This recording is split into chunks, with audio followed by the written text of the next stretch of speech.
Today we're going to be reacting to this true school lockdown story. Some of it is not real, but a lot of it is. Alright, let me shut up. Follow lockdown procedures. Go into the nearest room or building. Lock the door and turn off all lights. Wait for the all clear from school officials or local authorities. Lockdown. Lockdown. First and foremost, I want to say that I can't stand bullies, or bullying in general. I don't say all this because I was bullied, or because I saw some anti-bullying PSA. I say it because bullying led to one of the scariest moments of my life. When I was in high school, I was just an average dude, so I just kind of blended in with the rest of the kids. However, that wasn't the case for this guy named Larry. Larry got picked on all the time by everyone, from the mean girls to the jocks, basically everyone at the school. Larry was known as the quiet loner with no friends. He had the look of a typical nerdy shut-in, thick framed glasses, the braces, the hairstyle. Just about everything about him made him an easy target for the bullies. All in all, the guy was harmless, which is why he was easily the most bullied kid in school. Year after year, it only seemed to get worse. I even witnessed an interaction at lunch one day between a couple of seniors and a group of freshmen, where the older kids were basically indoctrinating the freshies into the tradition of picking on Larry. It made me sick to my stomach, and no one really stood up for him, because they didn't want to be the next target. But it was around that time that I finally started sticking up for Larry. It severely damaged my reputation, but I didn't care. I could tell it was making life just a little bit easier for Larry, so I kept doing it. I managed to get people to lay off of him in the 2 classes we had together that year, but I knew that people were probably being even nastier when I wasn't around. That's just how vicious my school was at the time. One day, I decided to ditch my friends and sit with Larry during lunch for once. He had sat alone every single day for years, and I wanted to change that. For the next 15 minutes or so, we talked about random things, basically whatever Larry wanted to talk about. It was mostly about his physics homework and comic book stuff, but it felt like I was getting to know him on a basic level that nobody had ever even bothered to do. There was something I wanted to ask him about from the very beginning though. I waited for what seemed like the right moment, but when I mentioned it, he started talking and acting strange as hell. So, Larry, how's everyone been treating you lately? I'm sick of them. Every last one of them. I see. Well, what if some of them became your friends? Are you my friend? Yeah, of course I am. Friends are supposed to share their secrets with each other, right? Yeah, sure. You promise you won't tell anyone, right? Yeah, I won't tell anyone. All right. Here, look in my bag. I only saw it for a second before Larry zipped his bag back up, but it was unmistakable. Larry had possession of a firearm. I couldn't believe what I was seeing. My blood ran cold, but I tried to act like it wasn't a huge deal, just so I could ask him the questions I needed to. With every answer, I became more terrified of Larry. He said he was planning to use it soon, not at a range against targets, but at school, on the students, and anyone who tried to get in his way. He said all this while remaining perfectly calm, like he'd been considering it for a long time. I knew this was likely not the first day he had brought it to school either. When the bell finally rang, ending the lunch break, I told Larry I'd see him later. That's when I got up and walked away, trying to keep my composure. Our next classes were in opposite directions, so I thankfully didn't have to walk with him. I kept my cool and walked normally until I was around the corner and out of his line of sight. Then I ran like hell to the office. Part of me still felt bad about doing it, but I immediately snitched on Larry, knowing I realistically had no other choice. Not even a minute later, the lockdown alarm was activated. Everybody was still getting out of lunch when the lockdown was called, so I watched it from the office as everyone started screaming and running, trying to find the nearest room to hide in. The cops that arrived shortly after searched the school for Larry, but he was nowhere to be found. It turns out that he ran home as soon as the lockdown started, so there's no doubt in my mind that he already knew I ratted on him.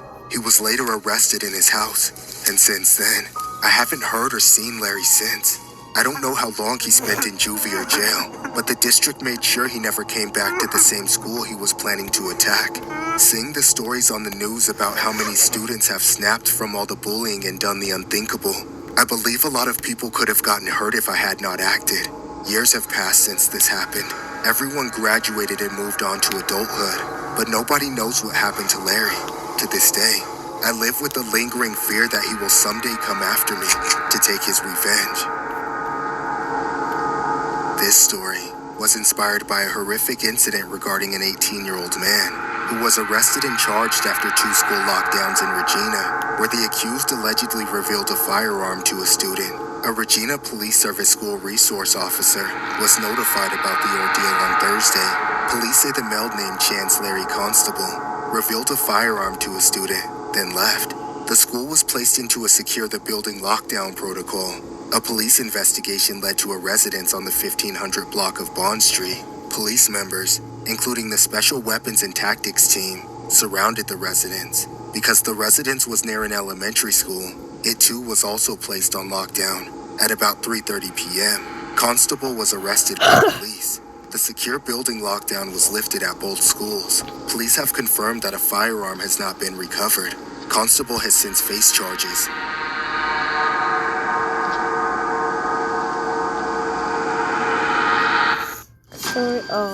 It was the stock market that started history's greatest wave of wealth creation.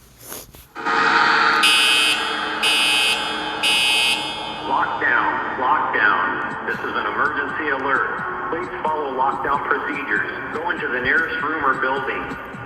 What I'm about to recall happened years ago. I was in high school, though I won't say where I went for my own safety. At the time, I played for the boys' volleyball team. Since practice was after school, it would last until the early evening. By the time we were done, there'd be very few people still in the school aside from the janitors. One day, after we'd finished an intense practice game, we all went into the locker room. Everyone showered, changed, and got ready to go home. Most of the students either walked, drove, or got rides home from other teammates, but I was one of the few people who still had to wait for their mom to pick them up. It always took her forever to get me, so I would usually hang out in the locker room until she texted that she arrived. That day, the locker room was completely empty, except for me. However, at some point, I heard a loud metallic bang coming from somewhere else. It sounded like the exterior door that led out to the track and football field. At first, I hoped it would stop, but when they wouldn't go away, I finally got up and went to check on it. I looked through the glass part of the door and saw a tall man standing outside in a hoodie, seemingly too old to be a student. I knew he could see me, and that's when I heard him shout saying, "Hey, can you let me in? I'm here to pick up my son." Unsure of what to say, I replied, I don't know. Maybe you should enter through the front. That's far away. Can you please just open the door? I hesitated, but the guy sounded genuinely distressed, so I didn't want to make his day any worse. I then walked over to the door and pushed it open. The man thanked me and rushed out of the locker room and into the school, apparently looking for his son. That's when I sat back down on the bench and proceeded to wait for my mom.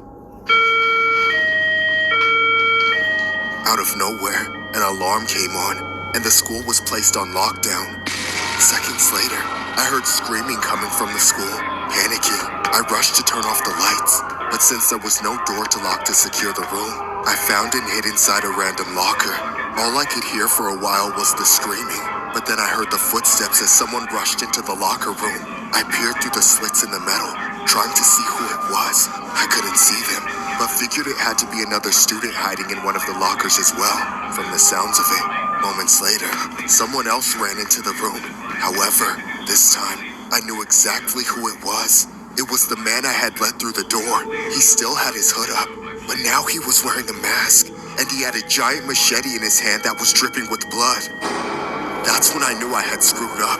He then ran up in between the 2 rows of lockers that I and another student were in. Suddenly, he started screaming and slashing random lockers all around him. I must have flinched, rattling my locker door the slightest bit, because he turned his head and locked onto me. I held my breath as he walked up to my locker and stared through the same slits I was looking through. I tried as hard as I could not to move while holding the door closed for dear life. Then he screamed and slashed the locker. I know you're in there. Come out so I can cut your head off. Stop, you got the wrong guy. Bullshit, you're dead. The The machete cut through the door, getting just inches from me. I was staring face to face with the blade as he struggled to get it out. He was just going to try and skewer me inside the locker. But if I opened the door and tried to prove I wasn't the guy he was after... Alright guys, so if you were in this situation, bro, it's easy to escape this. You push the door open because the machete's stuck in the door, so he's gonna go on the ground. Now stomp on the locker door so he dies, and then take the machete from his hand, cut his head off, then go to the office, call your mom, and get the hell out of there, bro. That's how you do it. Alright, let me unpause the video. I knew he would just blindly attack me before realizing it. I thought for sure there was no way out, but then I heard it. We both heard it. The sirens. They were still far away but rapidly getting closer. He knew he didn't have time, so he bolted immediately through the same door I let him in through. I stood there, frozen in fear. Then a minute later, the student hiding in the other locker stumbled out and ran off in the other direction toward the school, covered in blood. I stayed hidden until the cops came searching the locker room. I told them everything, hoping it would help. But unfortunately, the investigation never amounted to anything. Neither the masked man or student was able to be identified despite the information I gave. Years have passed, and I still remember this traumatic day like it was yesterday. I don't know if that guy was trying to kill the other one because they were in rival gangs or something, or if he was just some bloodthirsty psycho. Either way, knowing he's still out there makes me sick. I feel incredibly stupid and guilty for opening that door for him, as I know I probably could have prevented the attack altogether had I left him out there. I just know things could have been a lot worse if he had a firearm instead of a machete. Things could have gone so much worse. This story was inspired by a disturbing school lockdown incident regarding a student who was injured after a masked suspect was reportedly seen carrying a machete in a Toronto neighborhood on a Monday afternoon. Toronto police say they were initially called to the area around 3:30 p.m. Paramedics say that one victim was taken to the hospital with serious, but not life-threatening injuries. It is not immediately clear how those injuries were sustained. Officers say a second victim has not been located. The school was placed on lockdown, but at around 5 p.m., it was lifted. The school said several staff and students had already left the school beforehand. However, for those who were in the building, the lockdown procedure included locking all exterior room doors and keeping students and staff inside their classrooms and other secured areas. Police say the suspect is approximately 5'4", with a thin build and black dreads. He was last seen wearing all black clothing, a black toque, white gloves, a white horror movie mask, a white backpack, and white running shoes with yellow accents. Police say that he was carrying a machete in his right hand. Police are asking people to stay out of the area as officers investigate.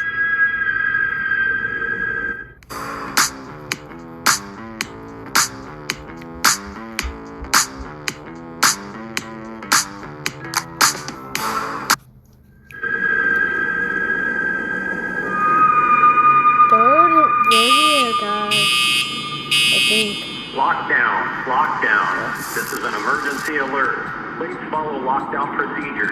Go into the nearest room or building. This happened at my school right after spring break.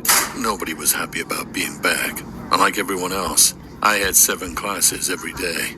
However, on the first day back, my stomach wasn't feeling the best from all the junk food I ate over the break. So after lunch, I got to my class and notified my teacher that I was going to use the washroom. I made sure to use the washroom downstairs as it was usually emptier. Plus, it wasn't used as often as the top floor one, so it was best whenever someone wanted to take a dump without being noticed. Thankfully, when I got there, nobody was camping outside of it. So I hurried into the first stall, dropped my pants, and nearly didn't even make it to the toilet seat before liquid shit started spraying out of my ass. There was a good 15 seconds of nothing but sputtering and groaning, so I was glad nobody was in the other stalls. Once it was over, I started cleaning myself up.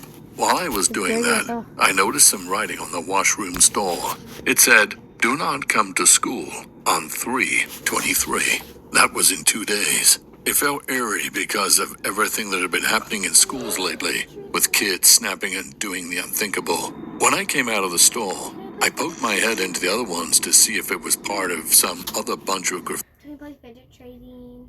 If you go, if you watch that.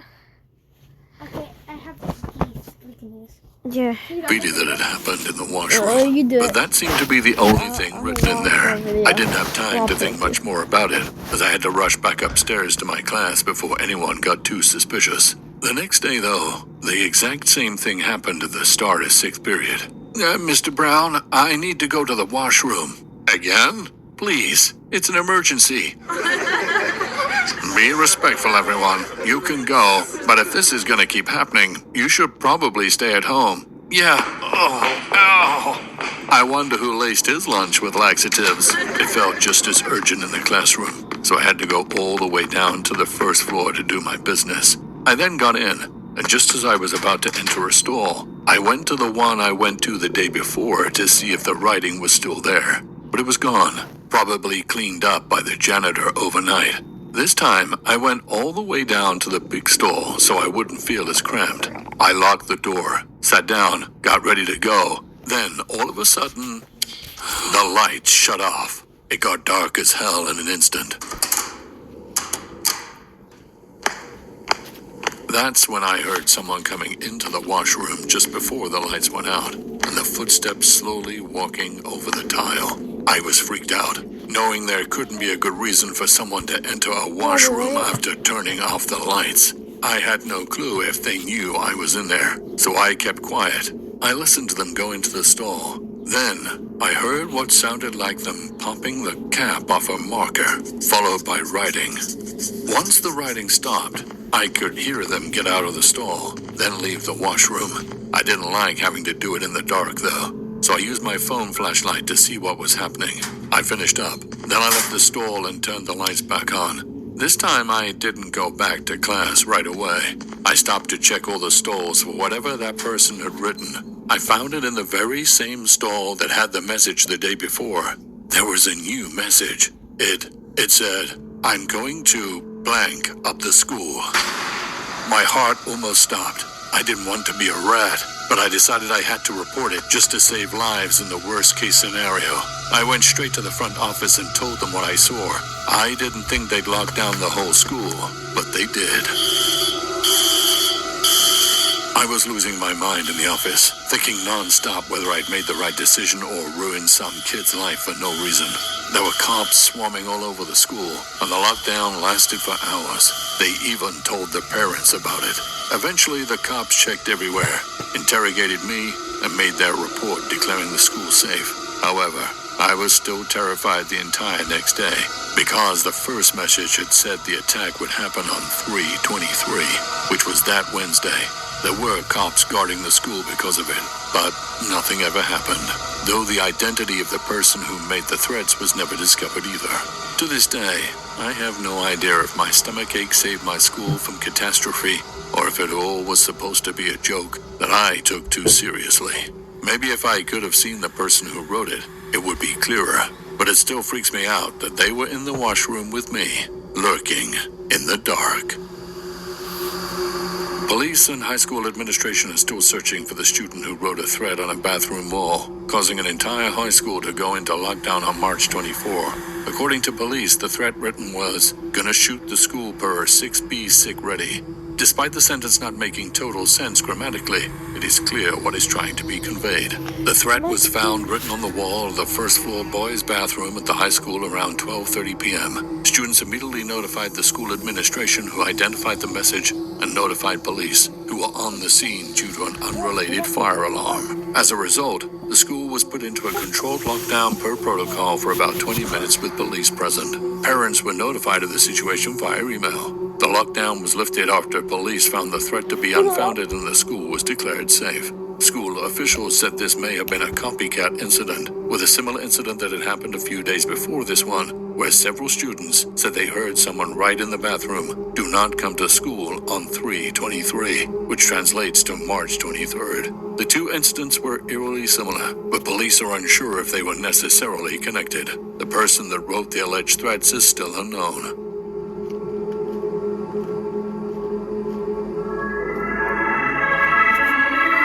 Alright guys, so that's the end of it, so yeah, please subscribe and like, by the way.